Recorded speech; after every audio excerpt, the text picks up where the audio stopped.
दोस्तों, इस वीडियो में आपका स्वागत है। आज हम परिमेय संख्याओं के क्रम विनिमय गुणधर्म पर आधारित कुछ उदाहरण देखेंगे। पिछली वीडियो में हमने जाना कि परिमेय संख्याओं का योग और गुणन क्रम विनिमेय है, पर व्यवकलन और भाग क्रम विनिमेय नहीं है। आइए देखते हैं कि कक्षा में क्या पढ़ाया जा रहा है। बच्चों, ध्यान से देखो और बताओ कि इनमें से कौन सा विकल्प सही है। आप सब भी इस सवाल को हल करिए। सर, हम परिमेय संख्याओं का गुणन किसी भी क्रम में कर सकते हैं, इसलिए पहला विकल्प सत्य है। एकदम सही। दूसरे विकल्प के बारे में आपको क्या लगता है? सर, दूसरा विकल्प गलत है, क्योंकि परिमेय संख्याओं का व्यवकलन क्रम विनिमेय नहीं है।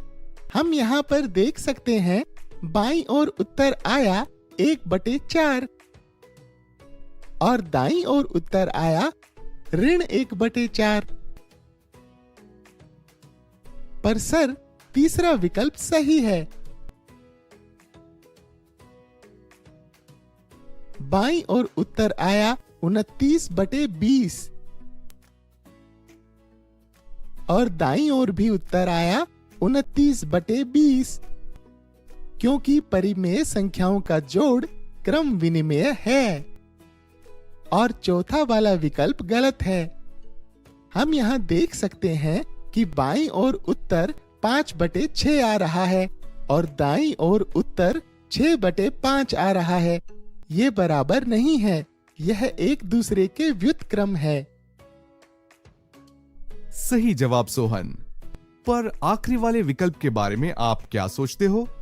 सर, अगर हम इसके बाएं पक्ष यानी LHS पर गौर करें तो हम वर्गमूल 9 को 3 के बराबर और वर्गमूल 25 को 5 के बराबर लिख सकते हैं।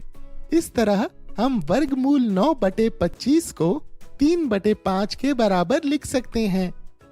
अब हम बाईं ओर को कुछ इस प्रकार लिख सकते हैं, जो 3/5 गुना 7/4 के बराबर है। हम जानते हैं कि परिमेय संख्याओं का गुणन क्रम विनिमेय है, इसलिए हम 3/5 गुना 7/4 को 7/4 गुना 3/5 भी लिख सकते हैं, क्योंकि क्रम बदलने से उत्तर में कोई बदलाव नहीं आएगा। हम देख सकते हैं कि ये हमारे विकल्प में दिए दाईं ओर के पक्ष यानी RHS के बराबर है, यानी हमारा आखिरी विकल्प सही है। बच्चों, अब इस रिक्त स्थान को भरिए। आप सब भी इस सवाल को हल करिए। सर, इस सवाल का उत्तर है 11/9। कैसे मोहन?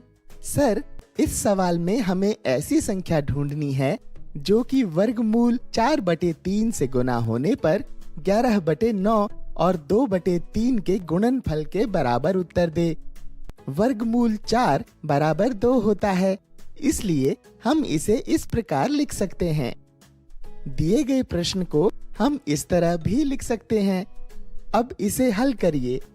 हम जानते हैं कि परिमेय संख्याओं का गुणन क्रम विनिमेय होता है, इसलिए अगर हम यहाँ रिक्त स्थान पर 11/9 लिखेंगे तो हम देख सकते हैं कि बायां पक्ष दाएं पक्ष के बराबर है, यानी हमारा उत्तर 11/9 है। बच्चों, इस वीडियो में हमने परिमेय संख्याओं की क्रम विनिमयता से संबंधित उदाहरण देखे। इस सत्र में इतना ही। धन्यवाद।